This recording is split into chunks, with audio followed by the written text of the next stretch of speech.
Good morning.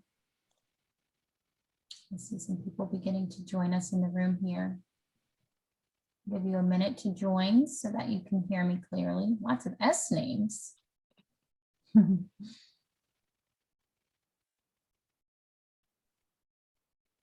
morning, good morning. Thank you for joining us.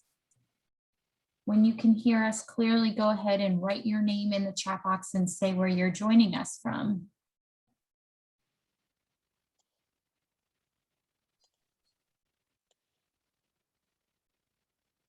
Make sure that you address all panelists and attendees instead of just panelists, and then that way everyone can see where we're joining from.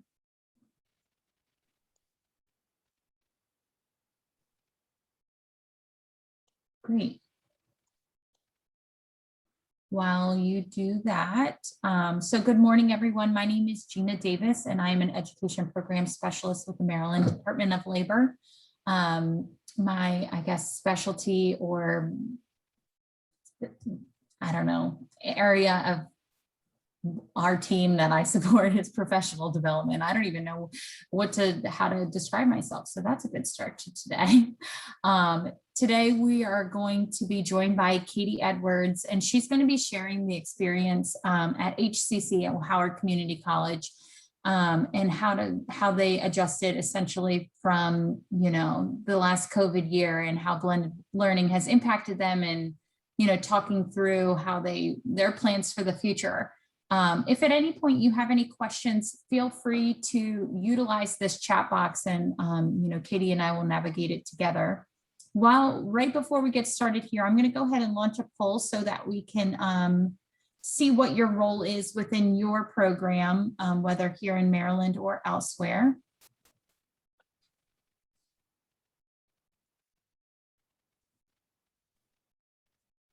Seeing a lot of familiar names. Hi to my repeat people.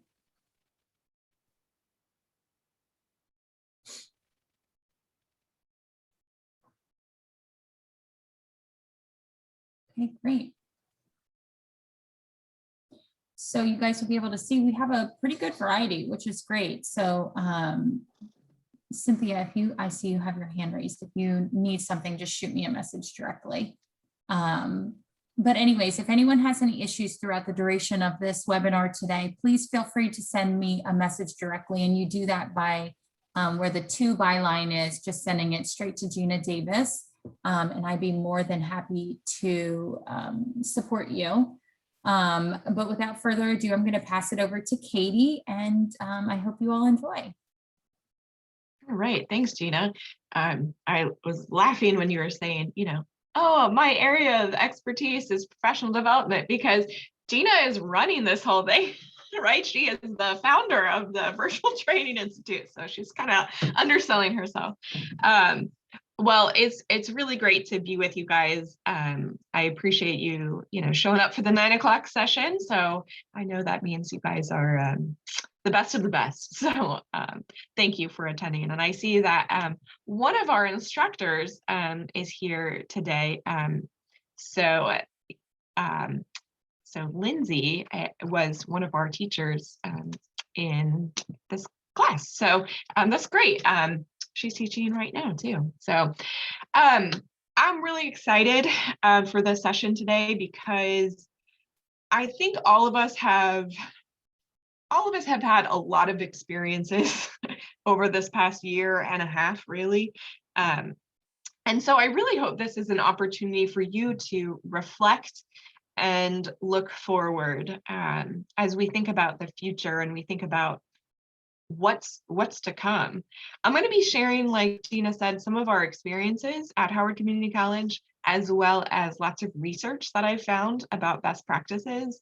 So thank you for sharing your role and location. And I also have the chat up, so you can ask Gina for technical questions.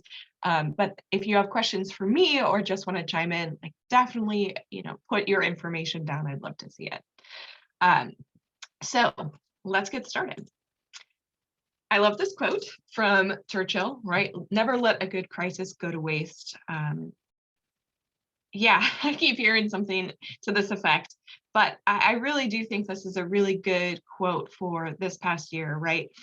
What have we learned? What have we done well? Where have we failed?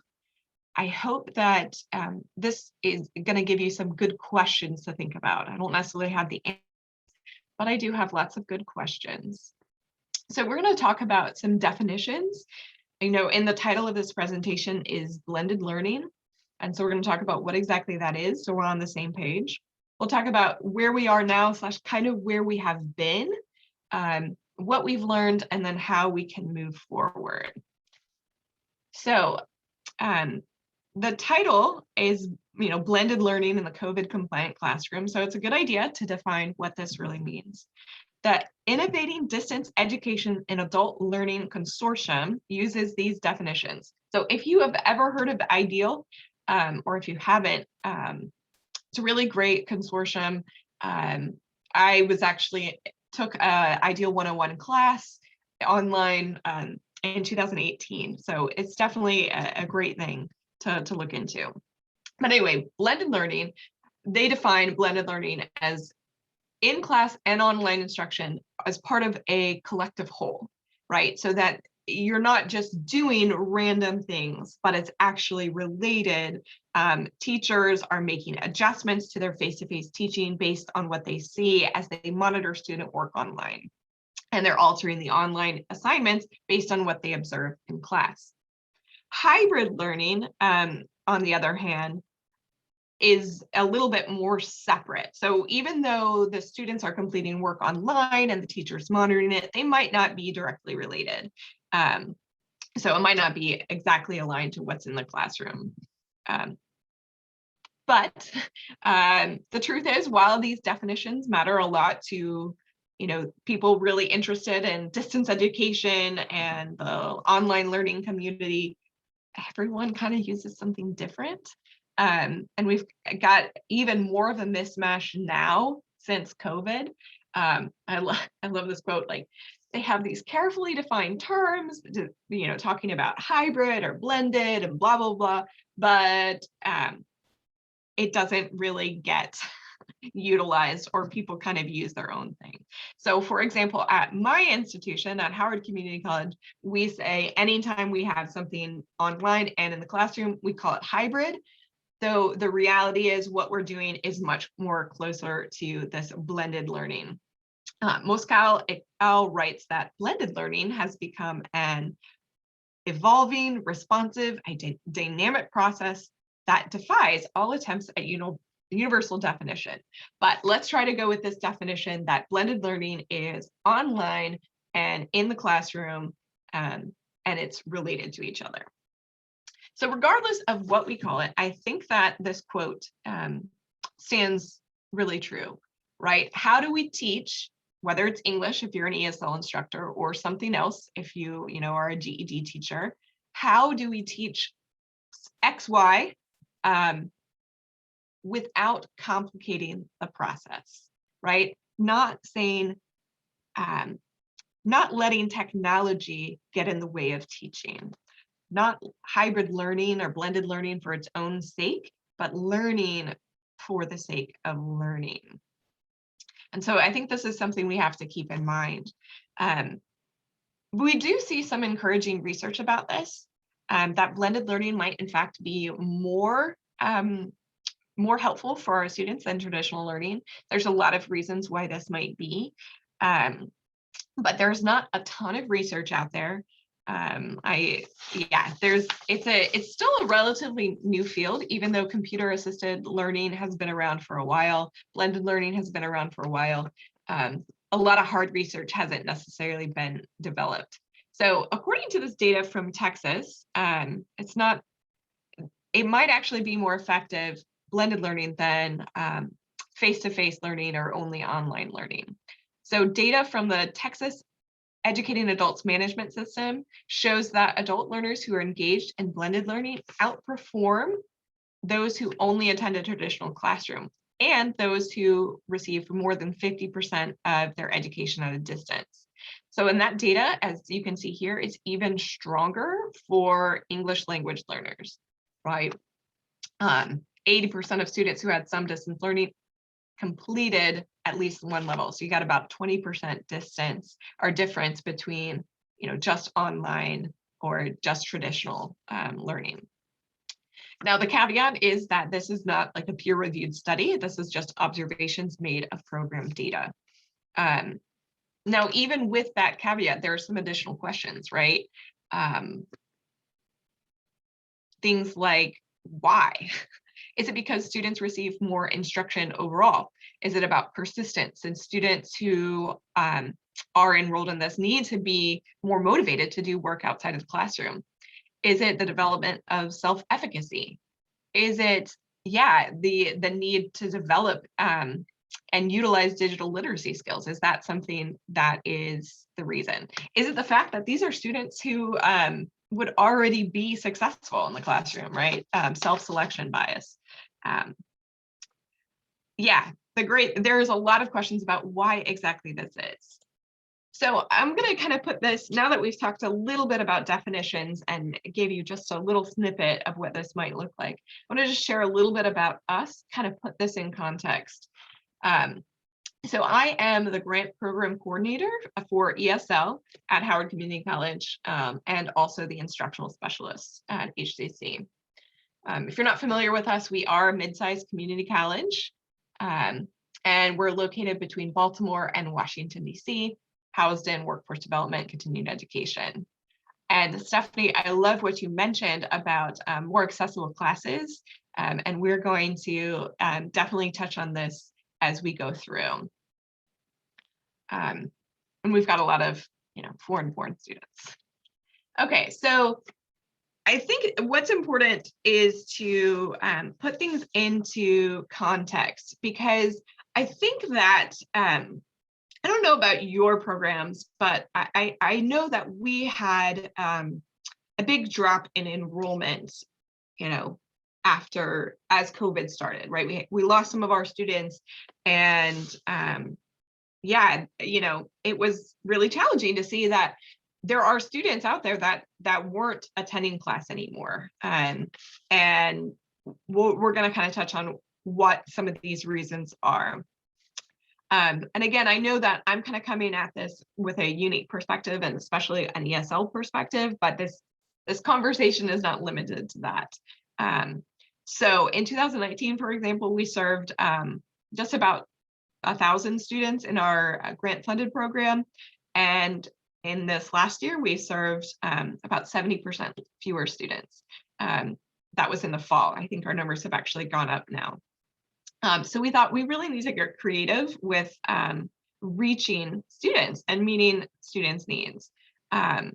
So I think that is kind of this segue to talk about where we are now, which has been this emergency remote teaching. And I think a lot of us are starting to get back into the classroom, though there are still those of us who are doing emergency remote teaching. Ooh, I love Ellen's science about neuroscience, comment about neuroscience. So the reason why I bring up this idea of emergency remote teaching is because it's really important for us to realize that what we have been doing isn't technically online learning for a lot of us. It's been about surviving in a time of crisis. It's not the same as months and months of planning that online learning usually goes through. When I was taking that IDEAL 101 class, we had to consider, what students is online learning appropriate for, what sort of orientation, there might be, all of these things, which I think a lot of us can say, well, that's hilarious because we didn't have any of that when we were, randomly are trying to cobble together things. And I think a lot of us have gotten a lot better about this. But as we think about the future and a new normal, we have to keep these things in mind, that true online learning or hybrid learning, even for that matter, blended learning, takes months and months of planning. Students and teachers are consciously selecting and choosing online learning, whereas in this emergency remote teaching, it was basically like, you're in this or you're not taking classes. So it's important to keep that in mind as we consider how we can move forward. So considering this, right, we have all been in the same storm, but not in the same boat, and definitely not all online. I think I am probably preaching to the choir by discussing the fact that some of us have had, some of our students have just been lost, right? Because they're not able to engage with the technology, whether that's broadband access, whether that's actual technology, whether that's they have the technology, but they don't have the know-how. We know that COVID has been inequitable, hitting low-income communities, and more than that, that it's also been inequitable in the way in which it has impacted different institutions. Some institutions have been able to have increased capacity for remote instruction. They had the structures in place to easily pivot, and others have not. And so there's definitely this this impact that, for example, I think of folks who are doing corrections and correctional education. Most of them haven't been able to be in the classroom with students. And so that's obviously an impact right there. And then technology proficiency, right? Accessibility among students, whether or not they have access to that, whether they have access to the skills. It's really hard, and I think you guys would agree, it's really hard to teach digital literacy skills from far away, remotely. We at one point were doing registration online and trying to get students to complete forms and do everything online. Was really challenging if they didn't have the basic digital literacy skills. These are going to impact us for a long time. Even though, a couple of you guys have mentioned, have been students who wouldn't be able to attend if it weren't online. And there are definitely, as Karen mentions, definitely been a lot of positives. But James and Thurl remind us that many adult learners have encountered additional barriers in the completion of their educational projects due to COVID-19. And so I think for one subset, it's been very beneficial. For another subset, we don't hear about those problems because they're no longer attending. Plus, we've been dealing with trauma, which I think always sounds kind of intense to say, but it's actually very true.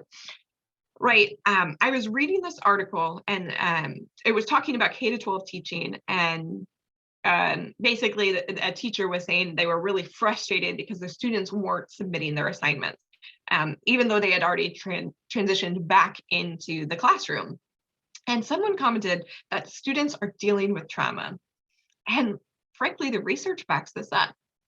Right. What is trauma? Well, according to the U.S. Committee for Refugees and Immigrants, it's any kind of intense stress that occurs after a horrible event like war, religious or political persecution, or violence that affects a person's stability, safety, or wellness.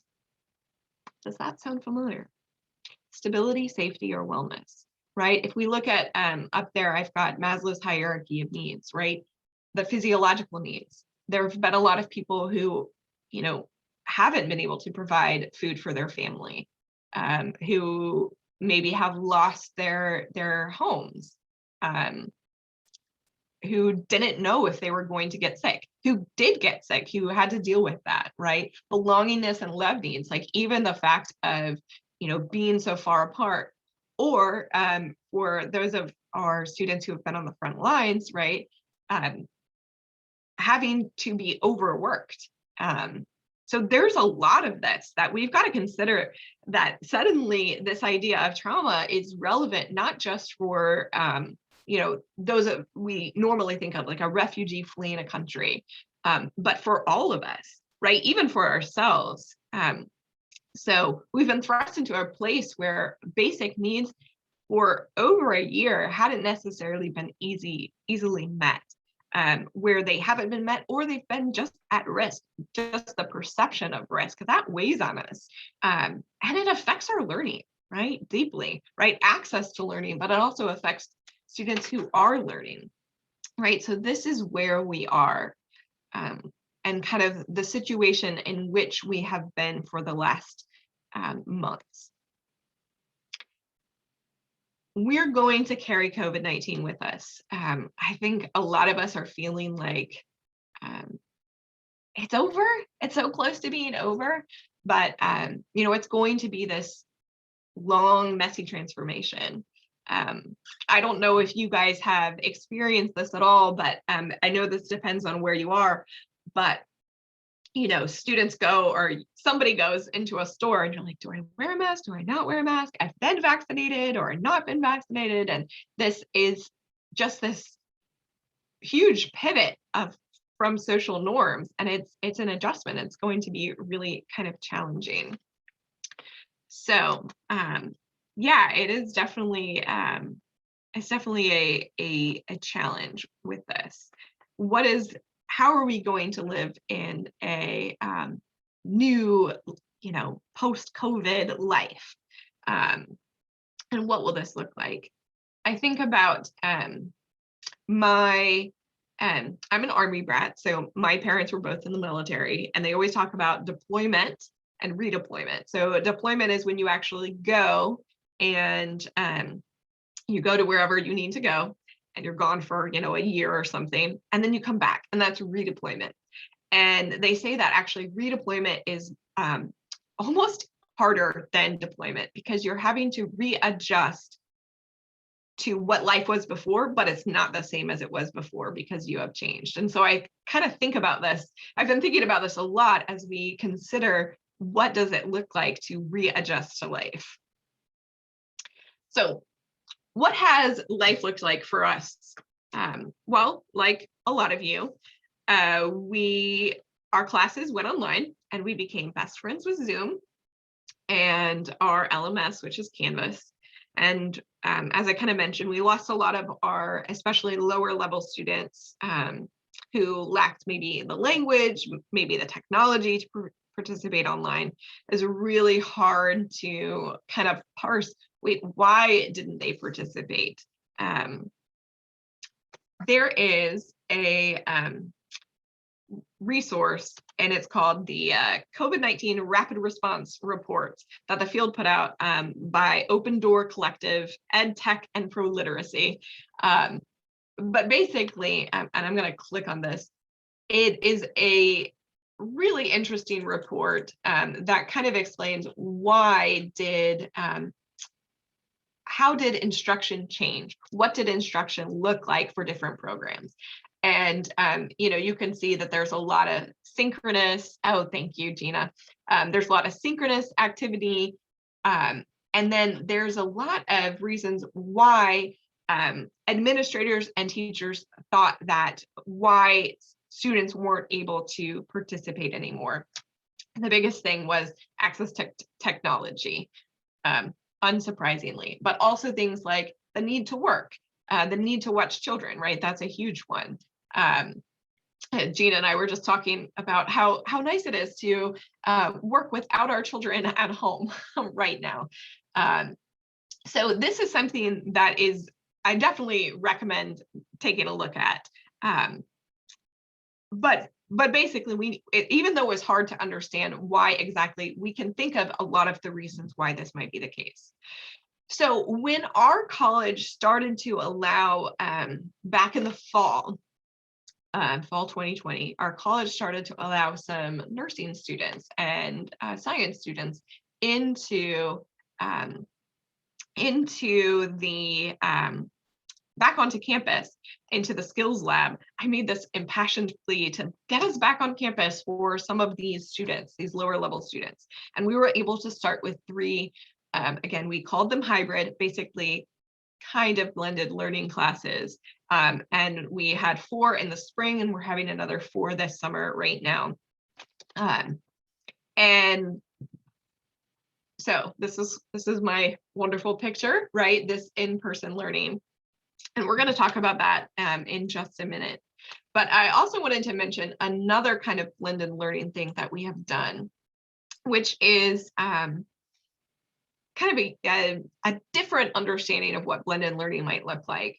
And this is with Burlington English. So we have run in the past a basic English and career exploration course that frankly just didn't get that many students registered for. So what we did is we said, let's make this an open enrollment class to catch the students who maybe have found out a little too late about this and didn't have the ability to register for a regular class.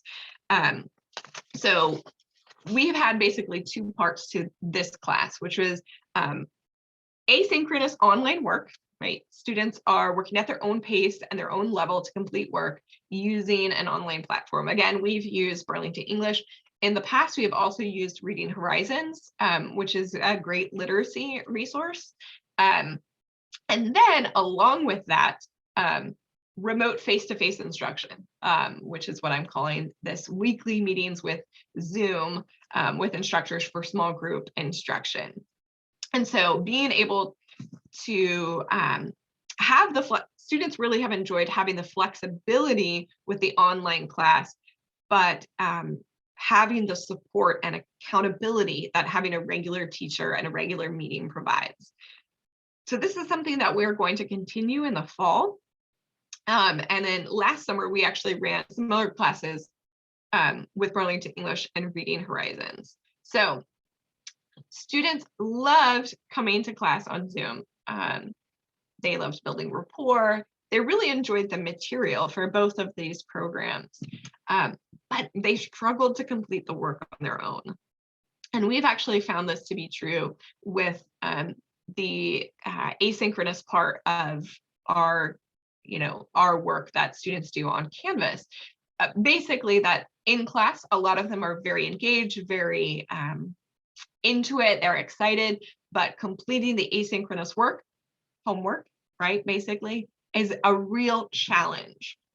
So I'm going to be highlighting throughout the rest of this presentation some quotes from our instructors. And so if you see something that looks like this, it's a quote from an instructor.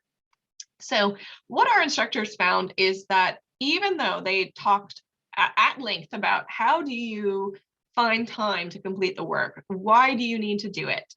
It really was challenging for the students to do it. Was it an individual motivation? Some students just didn't do the work, right? There was this wide variation. They were supposed to do, and this was last summer, 5 hours of work a week. And some of them did far, far less than that. But there was this huge range where somebody did like over 70 hours on their own. And so you can see that it's this individual motivation. And so I think, this is the biggest takeaway for us from this is, why are students not doing this asynchronous part of the work? It doesn't seem to be an issue of material, right? We find that it's good. Students like the material when they did use it. Was it unclear expectations? The fact that this is such a different way of learning asynchronous? Was it the lack of time, right? And they were thinking, I'm just dedicating my time for the in-person or face-to-face instruction. I'm frankly not sure we can get to the bottom of this, but asking these questions is going to inform our practice as we continue with remote instruction and face-to-face instruction and offering blended learning opportunity. I think it's really important to consider that a student might like the idea of flexible instruction, but are they actually doing the work? So one of the things that got me excited about Burlington English before was their development of a set of courses that can be done on mobile devices. So we discovered, unsurprisingly, Gina, that's a great question. Is there a penalty for non-completion? So normally we have a very stringent attendance policy, right? If you miss more than X amount of classes, you first get a warning, and then after that, then you are dismissed from the program, or you're not allowed to continue after a semester, right? You take a semester break. But because of COVID, we have been a lot more flexible. We'll just talk to the students. And I feel like we haven't been able to figure out a perfect solution to that, because especially with things that have a component of online or a face-to-face instruction, I don't want a student to say, well, I'm sick, but I'm going to come in anyway. But again, I think keeping in mind that what we have been doing is emergency remote instruction, and we are starting to move away from that, but we're not quite out of that yet. And so I think that's a really good question, is going forward, how do we make a penalty for non-completion? How do we underscore that is important and this is a part of what you are doing? So that's a really great question. Yeah, holding them accountable. So this idea about mobile technologies really can empower students in their learning, right? Using mobile technology where it's appropriate. Students might not have access to broadband, but they almost certainly have access to a smartphone. There is a Pew Research Center study that basically I think this was a couple of years ago, 96% of Americans own a cell phone of some kind, 81% have a smartphone. And this is up from 35% just 10 years ago, which is crazy. So that's not only fascinating, but has this direct impact on what kind of blended learning that we offer, right? If students can access interactive practice, exercises that they can do over short periods of time while they are, on a lunch break at work, while they are hanging out with the kids, like maybe they can use that repetitive practice on their own. But we can't just throw technology at a student and hope that they'll be successful. This quote comes from a study that I'll mention a couple times.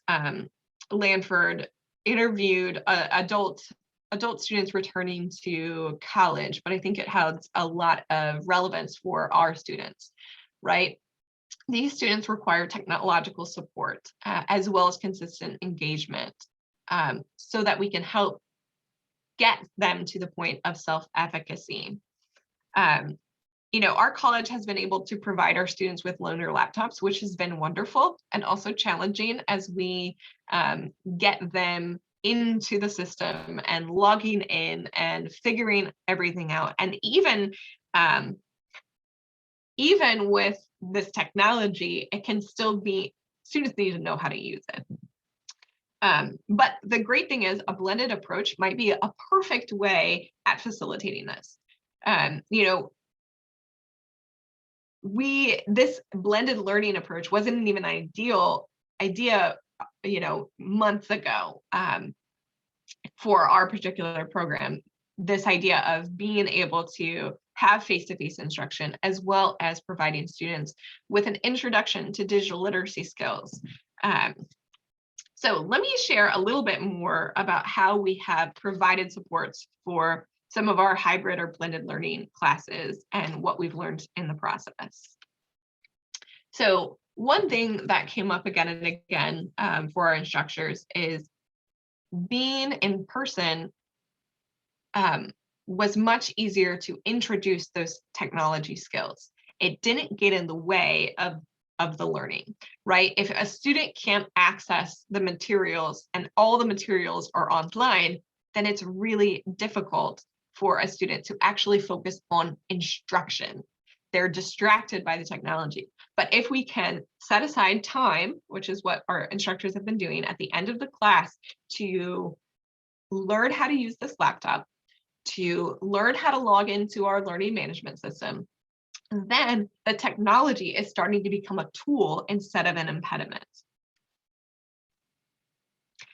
So I don't think I need to tell you guys how important digital literacy has become, but it's something that you need to think about is, again, not just having the technology, but teaching the technology as well. So of course, even though we've been back in the classroom, it's been a little different, and even this is changing. When I first put together this presentation and gave it back in March at COABE, we were still, 6 feet apart in the classroom. Everybody sit down.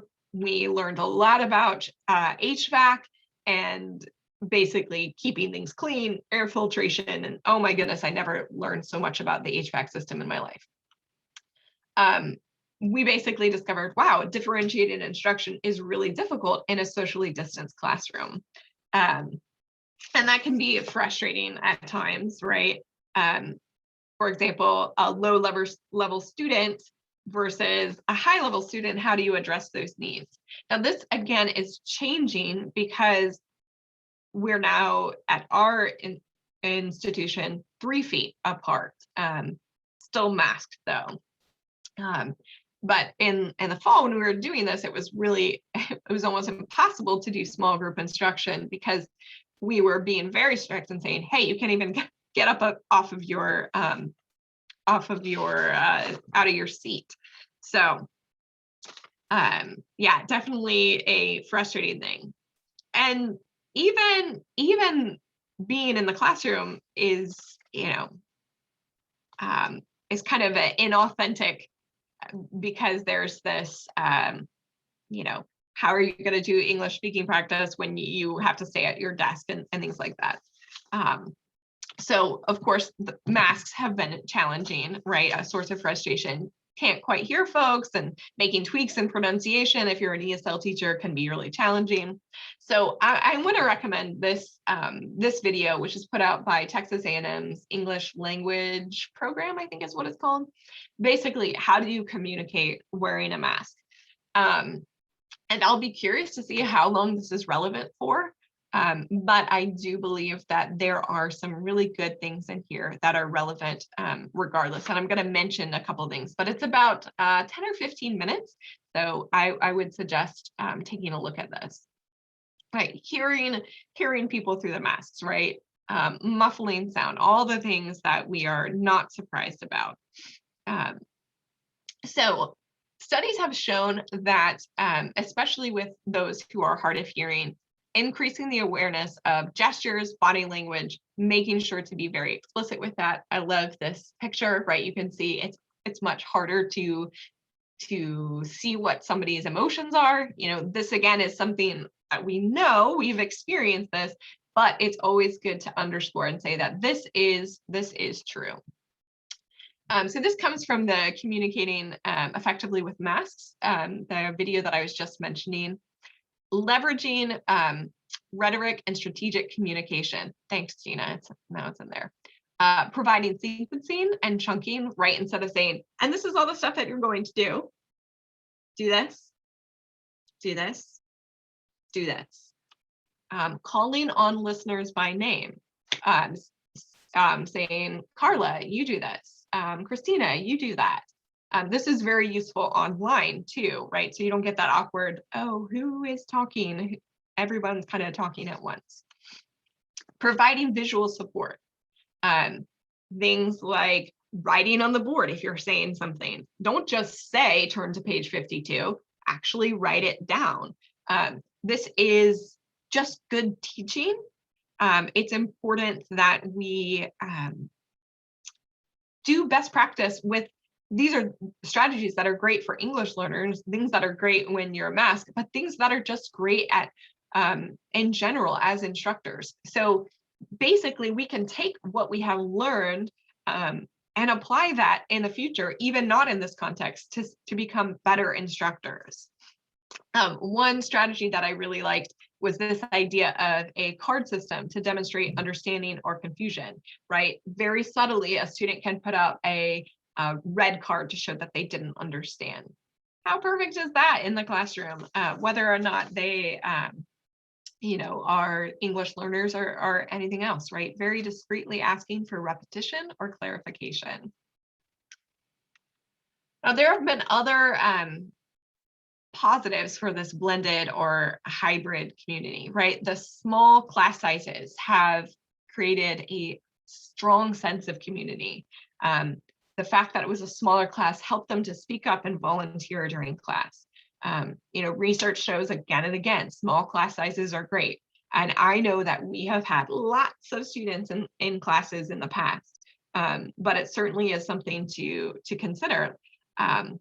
Having a tight-knit classroom community seemed close to impossible when we were thinking about all the limitations of masks and all of that, really challenging. But we've seen it online, and we've seen it in the classroom with these limitations. So it's definitely not an impossible thing. It is easier to create a bond though in person. And I thought this quote was very,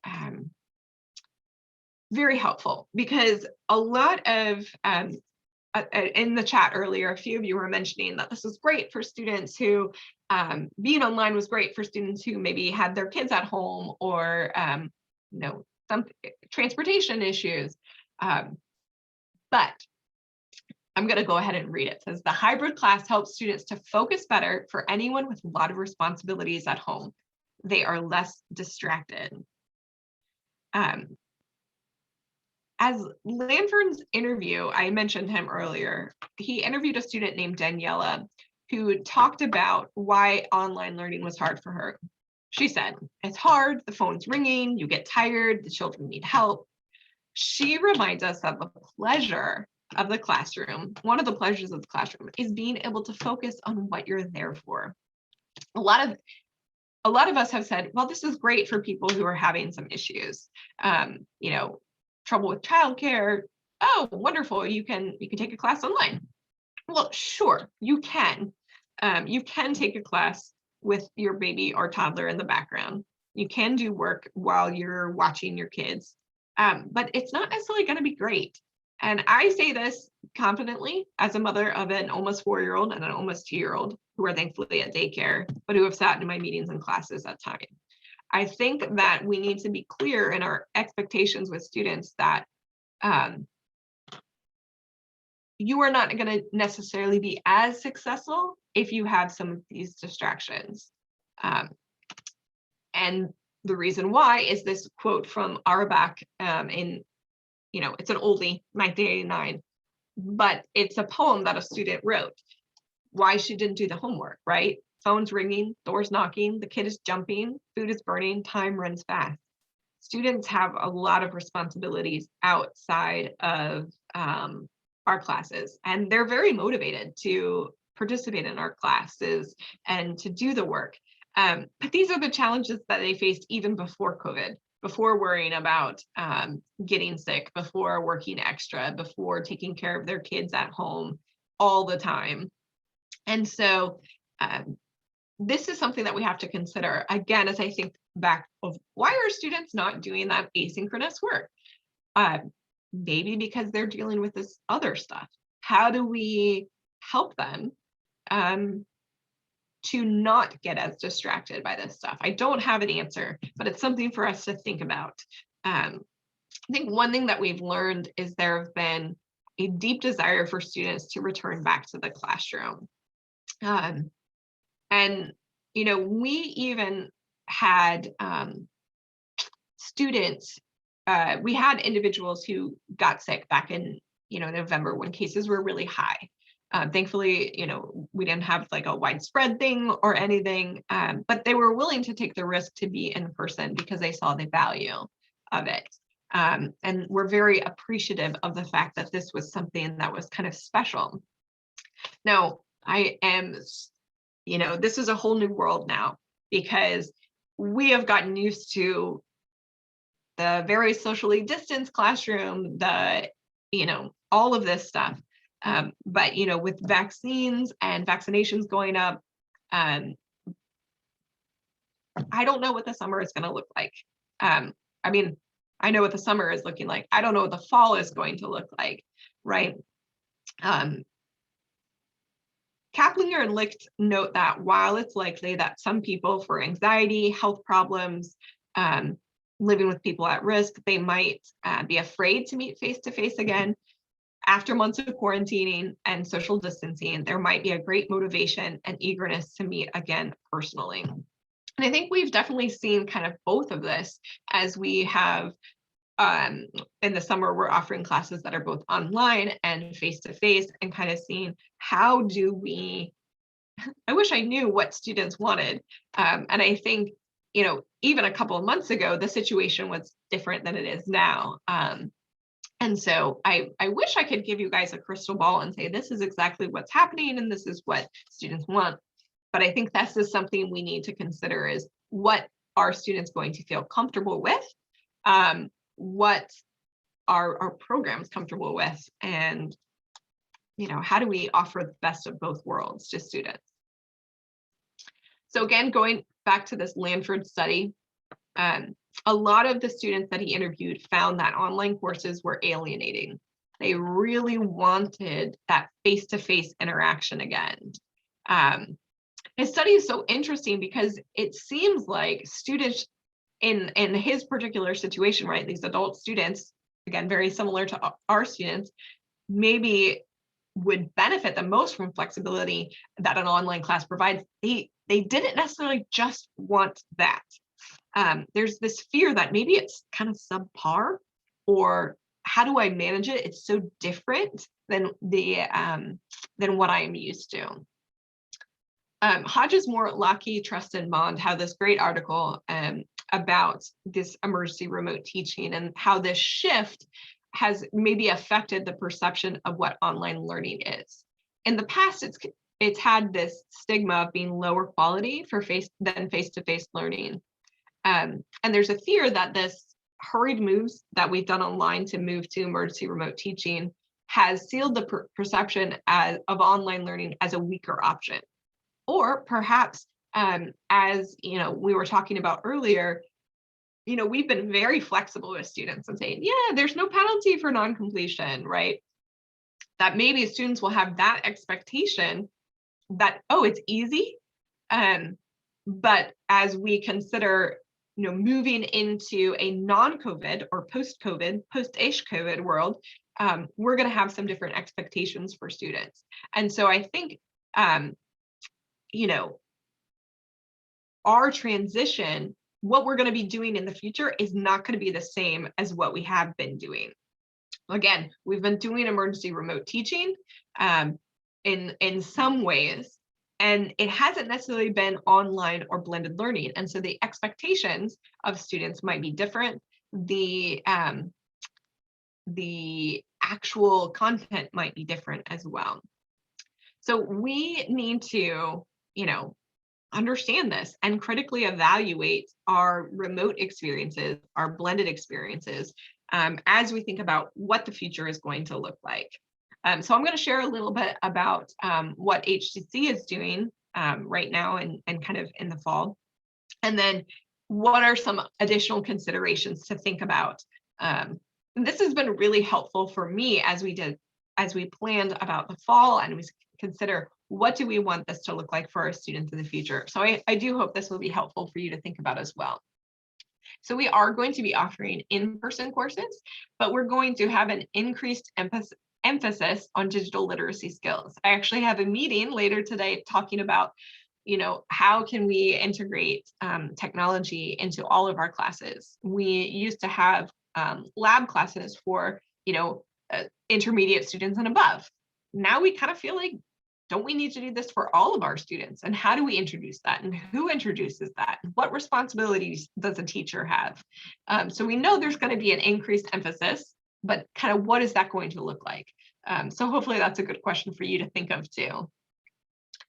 We are going to continue to offer scheduled remote courses, right? Our Zoom courses with asynchronous Canvas work. We'll offer a blended learning course with Burlington English, where students will do face-to-face, remote face-to-face instruction, as well as asynchronous instruction on their own. So that's our plan for the fall, but how can we continue to move forward? Questions for us to think about.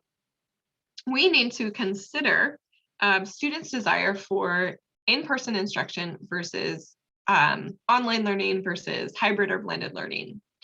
right? Again, quoting from Lanford, since students were uniformly interested in greater flexibility, it would be natural to assume that they would favor online coursework. But that's not what the students said. Instead, they claimed that advisors were steering them to online courses because it was easier for the instructors, which is interesting. So what are your students going to want to be doing? Do you know what your particular students will want? Again, I really wish I had a crystal ball, but it's something that we need to consider, their desire for in-person instruction. We need to evaluate our successes and our failures. Evaluate our emergency remote teaching. Of course, it wasn't perfect. I'm sure there's a lot of things you look back and say, oh, I really wish I would have done this way instead. What have we learned, right? If you're an administrator, this is great to do for your entire program. But if you're a teacher, this is great to do for yourself, right? Consider your particular class and your particular students. What went well? What didn't? We have to learn from our experiences and think this through, right? That's the great thing about being a teacher, is that we should always be learning as well. We need to invest in infrastructure, right? I love this idea of an ecosystem of learner supports, right? Thinking about creating a blended learning environment where students are actually successful. Consider, in a face-to-face environment, what are the resources that a student has? Well, in our program, they can come to a lab session. They can walk in and talk with the teacher. They can walk in and talk with an administrator. It's really easy to get in touch with us. How can we create, leverage, adapt all of this for a blended learning environment? What have been our strengths in online learning? What have been the strengths in face-to-face instruction? How can we borrow from each and create a blended learning program that is truly the most successful for our students, the most beneficial for our students? We need to increase our flexibility and adaptability. We need to continue to be agile and to be able to pivot on a dime, and cultivating our own digital competency. Other emergencies will happen. Hopefully not other pandemics, but you never know. Our world is going to continue to be digital. We are going to continue to need to provide our students with the digital skills that they need to be successful. So how are we as programs, as professionals, as teachers, cultivating the ability to pivot? How are we cultivating our ability to learn, to grow as a successful instructor, to meet the needs of our students? Again, the point of all of this is to think about not what is ideal in the sense of, ooh, we have this technology, let's use it, but what best meets the needs of our students? How can we best support our students as they endeavor to meet their educational goals? So I've covered a lot in this short time. I hope that learning from our experiences has been helpful and that I've given you some questions to think about. Again, I'm not an expert and I really wish I had the answers, but I don't. If you guys have any questions, we have a few minutes left. Please feel free to ask or chime in with thoughts. Thank you so much, Katie. While I'm waiting for anything to come in that might come in, I'm going to go ahead and put a feedback survey in the chat box. If everyone can take a minute to just click through and rate our session. I know that for some people, if you're joining on your computer when you close, it will provide you a link directly to the survey. So it's the same one. You don't have to do it twice. But I have very much said we can't grow unless we know. So feel free to be as honest as you would like about each of our sessions. Lots of stuff coming in. Has this presentation been primarily about ESL statistics? Well, Katie's perspective will have a lot of ESL references to how hybrid learning has affected low literacy level students in the ESL realm, but their concepts very much align to the ABE world from our experiences as well. Yeah, and some of the the quotes that I showed, that research is actually just general adult education. It's not necessarily ESL specific. So it really, yeah, there's a big overlap there. Definitely, yeah. Serving low literacy students, whether they're low literate in their native language or in English, probably has quite a bit of overlap in this. Yeah. Ooh, I love that idea. Rewards for those who spend a lot of time with homework or certificates. That's a great idea. I love that idea. I'm gonna have to think about that. Yeah, I was thinking a lot about, like, is there a penalty for non-participation, but without it's not a graded assignment and all those types of things, how can you motivate them? But I was thinking back to another presentation that we had yesterday about motivation and goal setting, and just very much reiterating to the students, like, these are your goals, like, you know, this is how this contributes to this goal. And if it's a workforce goal, for example, like, you can't not do your work at work, you know, so just interesting to the way you do it. You have a question? Yeah, Shauna, you asked about tech skills in the lab classes and how often. So in pre-COVID times, we would have our students go into the lab, you know, once a week or once every other week, again, intermediate and above. And the teacher could basically have them do whatever, whether that was going to a website, making recordings using Canvas, our learning management system. We also had in the writing classes, they did a lot of formatting and kind of learning that. We have a computer skills class because sometimes you need to go back to the basics. And then as far as, sorry, I'm getting caught with the other questions. So one thing that we have been doing is using the North Star digital literacy assessment, and that it's a great tool to see where students are starting from and how much do they already know about computers. And so I think going forward, we will do a little bit more of a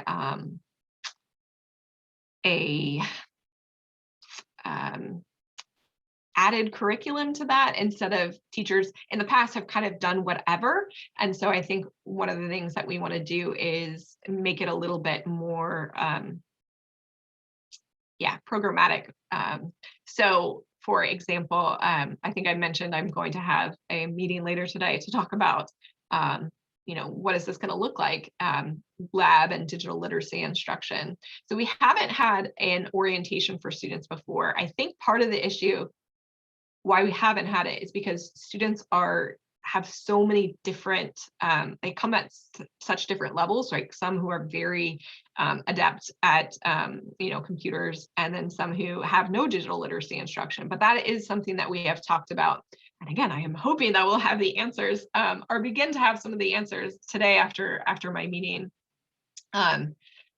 And as far as the question about the instructors that taught on campus, I don't know if Lindsay, if you're still here, if you want to chime in, I'd be very curious. I think from what I have heard, I think they were all very excited to be on campus.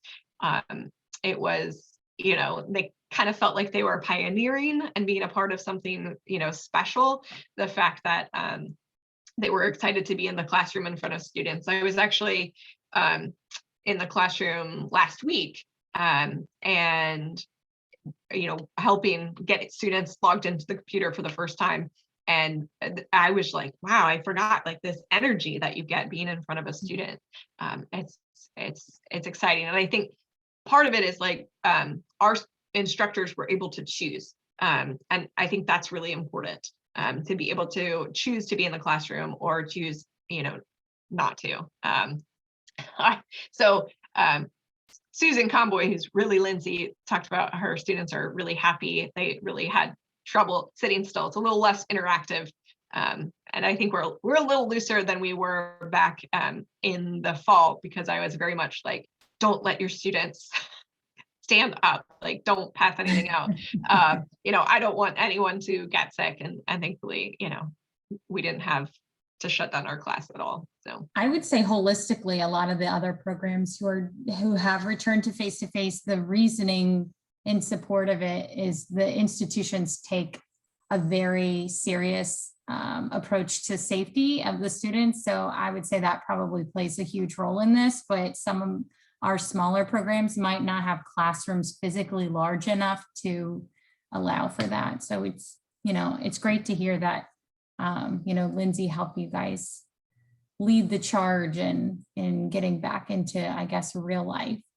You have one more question. Do you have a high flex? So like learning online one day and face-to-face another day?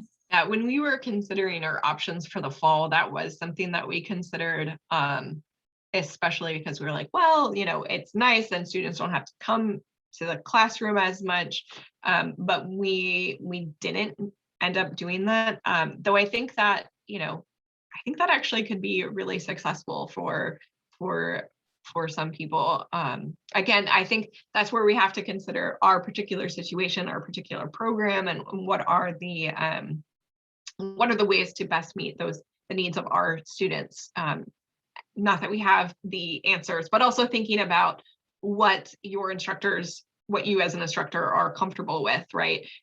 I think flipping back and forth between being online and face-to-face might be challenging in some ways, but that doesn't mean it's not a great option. So lots of good things. Yes. Well, thank everyone for these wonderful questions. It really shows that they were super attached to the content that you were providing, Lindsay, and we did some head, shoulders, knees, and toes. Active learning strategies. I am very much a person who likes to get the blood flowing myself. So yes. That probably helps. But thank you guys for participating. Thank you, Katie, for sharing your experience. I will also add that Katie is an incredible reference for a lot of these things. So if you are struggling with something at one of your programs and you have a question, Katie has been a great resource for us at Labor. So, don't hesitate to reach out to her if you have any other questions. But thank you all for joining us on, this is now day 2, but it feels like day 100 of the 4th Virtual Training Institute. I look forward to seeing people at future sessions throughout today and the next 3 days. If you have any questions, feel free to reach out to either of us directly. But thank you so much for joining us today, and we hope you enjoy the rest of your time with us. Thanks, guys.